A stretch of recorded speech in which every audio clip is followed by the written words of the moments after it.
More news coming in. The United States will continue to foster a stronger defense partnership with India, the Pentagon has said on Friday. I quote, "We very much appreciate our relationship with India on a defense level. We continue to foster a stronger defense partnership with India, and that is something that I think you'll continue to see us do going forward." This is, in fact, the Pentagon Press Secretary Pat Ryder, who told this to reporters at a news conference. In 1997, defense trade between India and the US was almost negligible. Today, it stands above $20 billion US. Responding to a question, Ryder said China remains the pacing challenge for the Department of Defense. We do appreciate the partnership that we have with India and other countries in the Indo-Pacific region when it comes to preserving individual nations. Sovereignty and abiding by the international rules-based order that has preserved peace and stability for many years, is what he said. We do appreciate the partnership that we have with India and other countries in the Indo-Pacific region when it comes to preserving individual nations' sovereignty and abiding by the international rules-based order that has preserved peace and stability for many years. Geeta Mohan, a Foreign Affairs editor, is with us. Geeta, in fact, the U.S. underscoring the importance of the relationship.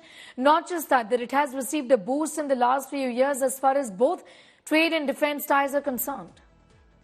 Well, in a certain way, if you see, there has been a de-hyphenation when it comes to the United States of America, from the Canada-India crisis to the India-US relations. US is standing firmly with Canada when it comes to the India-Canada crisis and has been urging India to join and cooperate in the investigations. On the other hand, they do not want to lose out on a critical ally and partner in India in fighting Chinese aggression, in the Indo-Pacific strategy that it has, and therefore the highlighting and emphasis on India-US ties that we see from Washington D.C.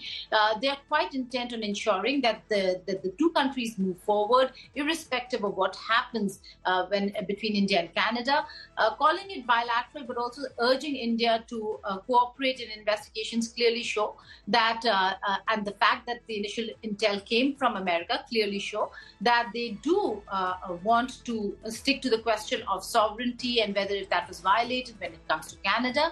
But on the other hand, continue to do business with India. India is a huge market and is a huge defense market for America. Not just defense market for America, but also the fact that off-the-shelf weapons and systems are being bought from America. So America is now becoming a critical partner, and it wants to remain in that position. There was some controversy earlier about Ambassador Eric Garcetti and a report in Politico, which was rejected by the US Embassy, saying that there is no distancing from the Indian administration, and also the fact that US Embassy and embassy officials continue to engage not just the top-level officials, but every official meeting that was scheduled has been carried out. So clearly spelling out that these are two separate issues and that India will remain a very important critical partner for the United States of America. Right. Geeta, I'm going to thank you for joining us with your views on that statement that has come in from the U.S. today as far as defense and trade ties between both the nations is concerned.